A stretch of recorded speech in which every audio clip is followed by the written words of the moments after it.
In a few words, you can best liken fantasy role-playing to a cross between Let's Pretend, Cops and Robbers, and improvisational theater. That's how Dungeons & Dragons was described in 1982 by its co-originator and original rules author, Gary Gygax. And he kinda nailed it. Gary, at this point, already sat upon his fantastical throne, a pillar of the tabletop gaming industry. You say there's no competition and no winners and losers in the game, but obviously in the industry itself, there is now a tremendous degree of competition, of fantasies competing with each other to dominate the market.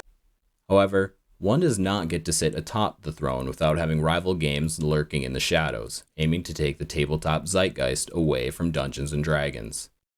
Today, I want to highlight a couple famous D&D clones, the ones you may have heard about, and the others that have faded away into obscurity.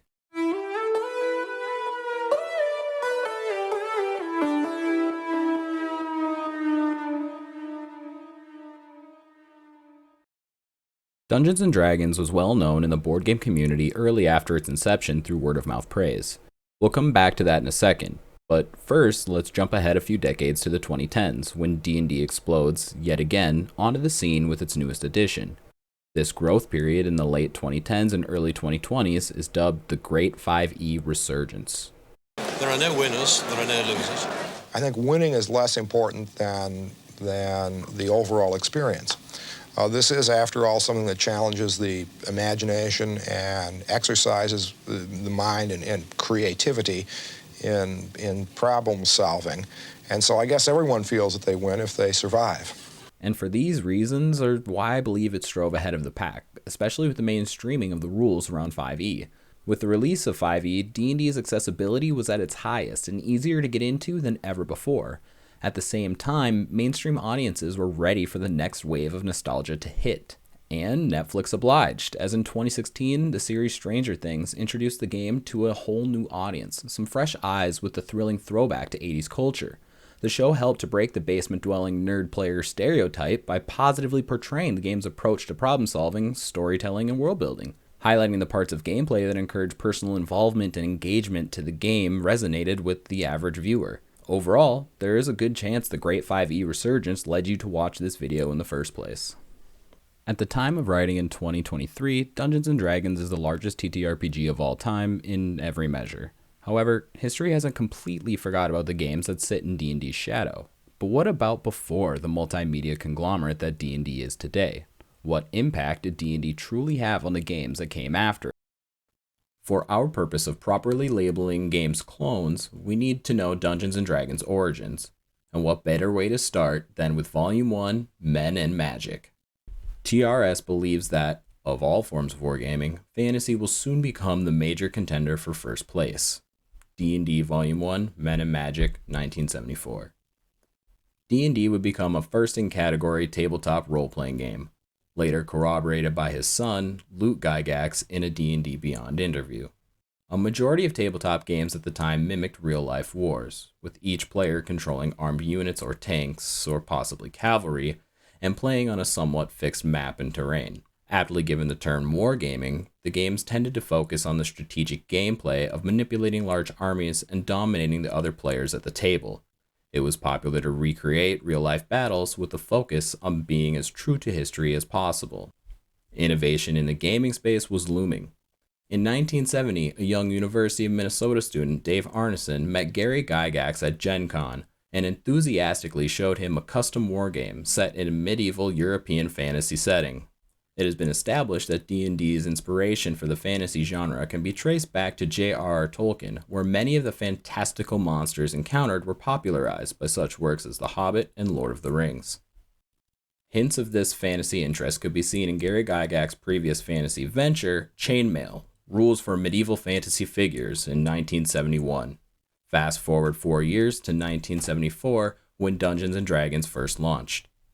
The emphasis on continuous campaigns, removing the game board in favor of theater of mind gameplay were pivotal changes for the genre. As outlined in Volume 1, D&D Men and Magic, while it is possible to play a single game unrelated to any other game events, past or future, it is the campaign for which these rules are designed. It is a relatively easy setup that costs almost nothing. The most extensive requirement is time, something that holds true even today. The game referees, come to be known as game masters modern day, has the burden of creating the persistent world for players to explore. The game no longer had a set beginning or end. Those wargamers that lack imagination will not be likely to find Dungeons & Dragons to their taste, but those whose imaginations know no bounds will find that these rules are the answer to their prayers. Coinciding with the end of the Vietnam War in 1975, the release of D&D was revolutionary. Although technically released in 1974, production of the original game hit its stride in 1975. A pioneer in its field, it wasn't long for the floodgates to open, as tabletop RPGs exploded in popularity. This is where we will outline our specifics for what I'm qualifying as a D&D clone. I'm pleasantly shocked at how many pillars of modern D&D were established in the original 3 booklets. In no particular order, my 3 qualifiers for a D&D clone, which is intended to be slightly broad, are: number 1, abilities, the strength, intelligence, wisdom, condex, charisma system; 2, personal character development; and 3, a continuous story development. Now give me a second here to expand on my thoughts. The act of assigning an allotted amount of points into specific skills allowed freedom of individual character choice and progression like almost never before. The original D&D ability system was based around the structure of the previously mentioned chainmail system. Although even this was not the first explicit use of an ability system, it has become a staple for the next 50 years of Dungeons & Dragons. The system has its flaws, but it cemented a way of gameplay that forever influenced TTRPGs that came after. I find personal character development extremely interesting and important. Rather than simply use predefined character sheets or real historical figures, Dungeons & Dragons helped introduce the concept of continual player growth and story development from the player. No longer were players tethered to predefined stories or situations. They were free to act in accordance with their own desires. D&D not only offers this, it encourages this behavior. Progressively powering your character up through multiple sessions was a brilliant idea that led to the players feeling as if they were actually achieving their goals. And, surprise, surprise, this feels good. It's fun. And I believe it's one of the main reasons why this type of gameplay appeals to so many players. The game also encourages cooperative play, as player characters often had weaknesses that could most effectively be countered by having a well-rounded party composition. Or we can all be fireball wizards. Ballin'! D&D changed the way board games were viewed because of the freedom to do whatever you wanted and to let this world you've created develop. When comparing it to a game like Monopoly, the differences are very clear. Monopoly has a strict set of rules and a strict goal. In games like Risk or Siege of Bodenberg, which both came out before D&D, they have some liberties of choice, but don't make the full commitment. In these, you are conquering the world or battling historic wars, with the creativity coming through your strategy and how you approached it versus what actually happened. You and your friends do a Battle of Troy differently than how it actually occurred. In D&D, if you were to do that, it wouldn't stop after the battle. The story would continue to follow these characters and see how this fight impacts the world around them. That means it doesn't have to be overtly militaristic in a game just about commanding troops. Instead, your campaign can be of some ragtag group of adventurers who all happen to be at this war, but it focuses more on them rather than the war. Now that I've given my thoughts on what I believe defines a D&D clone, let's take my definition with a grain of salt moving forward as I introduce to you a list of D&D clones. Some of which you may have heard, others I hope you haven't. If Dungeons & Dragons introduced TTRPG audiences en masse to the fantasy genre, Gamma World aimed to introduce the world of Mad Max before that movie even came out. Gamma World is an RPG that deals with a post-apocalyptic setting, bringing Earth to the 25th century after a second nuclear war. Technology has advanced to the point of being indistinguishable from magic. This unique and imaginative setting was a major draw for players who were able to explore a world unlike any other TTRPG at the time, which was a fundamental tenet in the original D&D rule set. Gamma World also had a flexible and open-ended character creation system, allowing players to create a wide and unique range of unusual characters, such as mutants, robots, and other hybrid creatures. The game included several random elements, such as random mutations and technological discoveries, which added an element of unpredictability and excitement to each session. This paired well with the desire to be fast-paced and action-packed, with a focus on quick, decisive combat and fast character advancement. This made it appealing to players who wanted to jump right into the action and experience the excitement of the post-apocalyptic world. Gamma World had great critical reception, maybe because of how closely Gamma World's rule set resembled D&D. In fact, Gamma World has made D&D compatibility a feature since its inception, always allowing easy transfer of characters between the games if you wanted to continue your campaign. Although never the commercial success that D&D was, Gamma World has quietly been trucking along, creating consistent content from its inception in 1978 to 2010, when it received its 7th edition release, although quiet since. Gamma World exists in unique territory for a game. It is a clone, but one that thrives with the success of the original game due to its compatibility. Being released by the same company definitely helps justify Gamma World's existence, but one can definitely argue that it wouldn't exist at all without Dungeons & Dragons. Cyberpunk 2013 was created and sold in 1988 with the purpose of bringing back the cool, novel aesthetic of 1980s sci-fi. The sleek, futuristic world that was promised, however, with the introduction of anti-capitalistic themes, as megacorporations rule over the game world to an authoritarian degree. Cyberpunk was originally sold by Artelsaurian Games, RTG for short, with an emphasis on powerful and empowering gameplay. The gameplay was based on the RTG-branded interlock system. From the Cyberpunk 2013 wiki, the interlock system is a skill-based system. Characters are created by choosing skills for them and by advancing those skills individually, rather than by choosing character class packages. The system only uses 2 types of dice, the typical 6-sided die called a D6, typically for the damage rolls, and a 10-sided die called a D10, usually for skill rolls.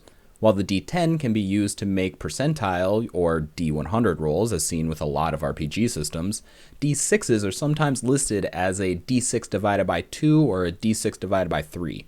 That means to divide the roll by 2 or 3 and round down by the nearest whole number. A little confusing by description, but makes a lot more sense when you have the manual in hand.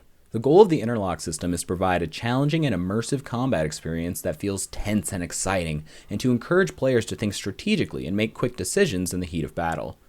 This system is different than the abilities found in D&D, but still encourages a sense of character progression and story progression through said upgrade paths.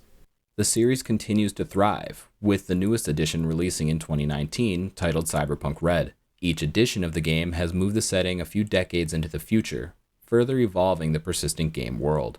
Like D&D, the Cyberpunk franchise has had a notable impact on pop culture. It has spawned several other media ventures, such as the Cyberpunk 2077 video game developed by CD Projekt Red in 2020, and the acclaimed Netflix show Cyberpunk Edgerunners.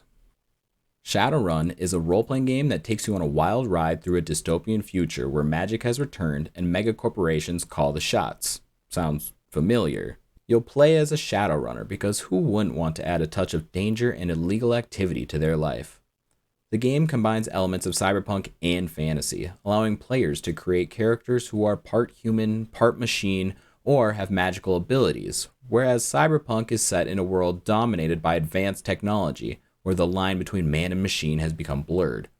In Shadowrun, players can choose to play a variety of character types, including human and meta-human races, magic-using spellcasters, and technologically enhanced cyborgs. Shadowrun also features a complex and detailed setting with a rich history and intricate political landscape that players can explore and interact with. Shadowrun may not have penetrated mainstream success in other mediums the same way that Dungeons & Dragons or Cyberpunk has, but it has won over the tabletop players.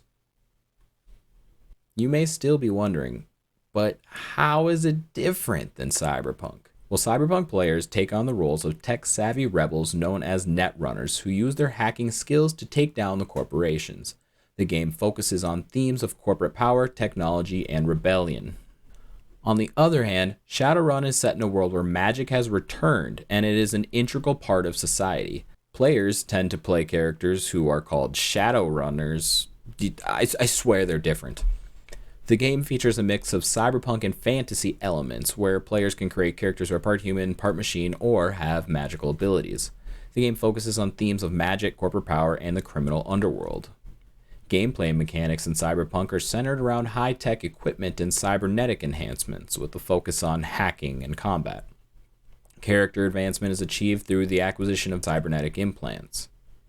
In Shadowrun, the gameplay mechanics are based on a D6 dice system and incorporate elements of combat, magic, and skill resolution. Character advancement is achieved through the acquisition of new skills, spells, and of course, gear.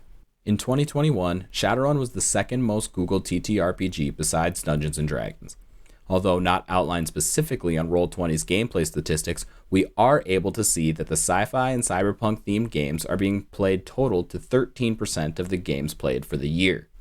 Chump change compared to the dominant fantasy genre's 66%. Although both games, Cyberpunk and Shadowrun, seem to relate closer to themselves than their fantasy D&D counterpart, they can still trace their gameplay system's origins and philosophies back to men and magic. All this talk about the sci-fi and cyberpunk genres are warranted, as both games are unique and offer great tools for the stories they want to tell. However, if we wanted to go back a decade to 1975 and we wanted to apply the same setting, established game systems wouldn't be available. You would have to modify your own from existing systems the same way that D&D originally started. This is what the game Arduin aimed to address. This game is dubbed the first cross-genre RPG system, which would aid you in telling the stories that you wanted to tell. The setting is eclectic, mixing elements of fantasy, science fiction, and horror, which provide a unique and diverse playing experience. Arduin was intended to be used as supplementary material for Dungeons & Dragons, but were legally prohibited from mentioning D&D in their description. Only in 1981 did Arduin receive a true standalone rules system with the Arduin Adventure. Players have the freedom to tailor their characters to fit their desired playstyle, with options for customization in terms of race, class, skills, and abilities. A novel feature of board gaming that players have grown to accept as standard over time. One of the notable features of Arduin is its use of humor and irony. Many of the game's elements and creatures are deliberately absurd or over the top, which sets the game apart from the other RPGs of its time and provides a memorable and entertaining gaming experience. The humor and unique style also serve to balance out the game's often dark themes and provide a welcome respite from the serious tone that was common in RPGs at the time. The use of humor and irony in Arduin is an example of the game's innovative approach to tabletop gaming and remains one of the reasons why it is a cult classic among many fans of tabletop gaming. Dungeons & Dragons isn't the only game that Gary Gygax had his hand in creating. Before we saw the large adoption of RPG systems to the other genres for tabletop gaming, Gary and Brian Bloom released Boot Hill to the masses. Boot Hill is a relatively simple Western RPG, with players creating characters and rolling dice to resolve actions in combat. The game uses a basic set of rules and a simpler character creation system, with players choosing their characters' attributes and abilities such as shooting accuracy and riding skills. One of the key features of Boot Hill is its focus on the Western genre, with players taking on the roles of cowboys, gunslingers, and other iconic Western characters. Shout out to the spaghetti westerns of the era. The game is designed to be easy to pick up and play, with a focus on fast-paced action and exciting showdowns. Boot Hill failed to permeate pop culture in the same way that Dungeons & Dragons was able to. There are a few reasons to attribute this failure to. The simplest and most obvious answer was, at the time of its release, the genre was small and niche. Although little more than hearsay, reports from those who have played the game claim that the gameplay mechanics were actually too small in scope and limited potential gameplay options, and that wasn't really the case with Dungeons & Dragons. With a small player base to sell material to, and one that isn't particularly receptive to the product, Boot Hill was doomed to fail. Boot Hill did receive a second edition in 1979, as well as a third edition in 1990. However, in regards to the third edition release, it was simply a case of too little too late. The space was already crowded with options at that point. Existing players at this point had their RPG systems that they wanted to run, and they could easily retrofit it to tell their Western stories. Of course, there are plenty of fantasy games with larger marketing budgets that never really found their foothold in the tabletop space. Making the claim that all fantasy TTRPGs are inspired by D&D is a foolish one to make, but it's hard to deny that when these games launched decades after D&D, that its influence wasn't present in their creation. Talisanta is a tabletop role-playing game that was first published in 1987. It was created by Stefan Michael Secchi and was notable for its innovative setting and mechanics. The game was initially published by Bard Games and had a significant marketing budget behind it, but despite this investment, it struggled to find a large audience and eventually faded into obscurity. The IP has a storied past, trading many hands, even at one point, to a fledgling Wizards of the Coast. It was first published during a period of intense competition in the TTRPG market, and it was difficult for a new game to establish itself and gain a foothold. Additionally, Talisanta had a complex and difficult to learn rule set which may have deterred some potential players. The game also had a unique and unusual setting, which may have actually been off-putting to some of the players who were used to a more traditional fantasy or science fiction setting. Talisanta would see a 5th edition release in 2006, but has been quiet ever since. Appearing in the market only a few years after Talisanta entered the already crowded space, Riffs decided to throw its hat into the ring. Riffs begins with 2 future historical premises. A golden age of humanity occurs, with tremendous advancements in science, technology, military, and society. Humanity as a whole is at peace, as a majority of Earth's nations decide to cease world war and begin to share ideas and technology freely. Much of the solar system is conquered. One of the key features that made Riffs unique was its multiverse concept, which allowed players to travel between parallel worlds and encounter a wide variety of different environments, races, and cultures. The game's setting was highly imaginative, featuring a diverse array of fantastical creatures and advanced technologies, as well as elements of magic and psychic abilities. Another unique aspect of Riffs was its character creation system, which allowed players to mix and match various skills, abilities, and attributes to create their own custom characters. This system offered a high degree of customization and allowed players to create characters that truly reflected their unique play style and interests. The game was received well by those already in the TTRPG space, however failed to win over the casual audience. This was due to the high learning curve required to play the game, as well as a lack of accessibility, i.e. apparently there wasn't even character sheets or an introductory adventure in the box, which we've come to accept as standard. Riffs received an Ultimate Edition release in 2005, however beyond that, no other versions of the game were produced. Although it has a loyal fan base and a very unique setting, Riffs as it stands, in my opinion, is a failed D&D clone. Dragonlance: The 5th Age from 2005 was based on the popular Dragonlance setting and was set in the world of Krynn several years after the War of the Lance. Dragonlance: The 5th Age used a modified version of the D20 system, which was also in use by the 3rd edition of Dungeons & Dragons at the time. The game had a similar feel to D&D and was designed to be familiar and accessible to players who were already familiar with that game. However, there were some key differences between the 5th Age and D&D. One of the most notable was the use of tarot cards to resolve actions, which added a new and unique element to the gameplay. The game also had a strong focus on storytelling and character development, with a particular emphasis on the player's character's morals and ethical choices. This, however, can also attribute to its lack of popularity, as the system was regarded as off-putting to those already familiar with established TTRPG norms. The IP was owned by TSR Games, the same publisher that originally published D&D. At the time, TSR was experiencing a decline and tended to release as much content as possible with little support, to see if anything would stick. This lack of support was especially present for Dragonlance, and when TSR was acquired by Wizards of the Coast in 1997, it promptly shut down the projects in development that were not profitable. This, unfortunately, included the 5th Age. And those are our featured clones today, but I would feel a little remiss not talking about some of our honorable mentions. I really do want to shout out Warhammer 40k, which is not a direct Dungeons & Dragons clone. However, it did take that original concept that D&D also sprung from, wargaming, or just controlling larger armies, and kind of ran with that idea and is really just the modern evolution of that. I also really want to shout out Pathfinder, which... if you know anything about Pathfinder, that whole story is amazing, and it is the truest definition of a D&D clone, but that's a story for another time. Hopefully we have other time to talk about it. Anyways, if you've made it all the way to the end of this video, I really appreciate you, and I think you might really appreciate some of our other content. I really go ahead and check it out, Rolling Deep. Please like, subscribe, comment, all that fun stuff, and have a good night. Keep on rolling.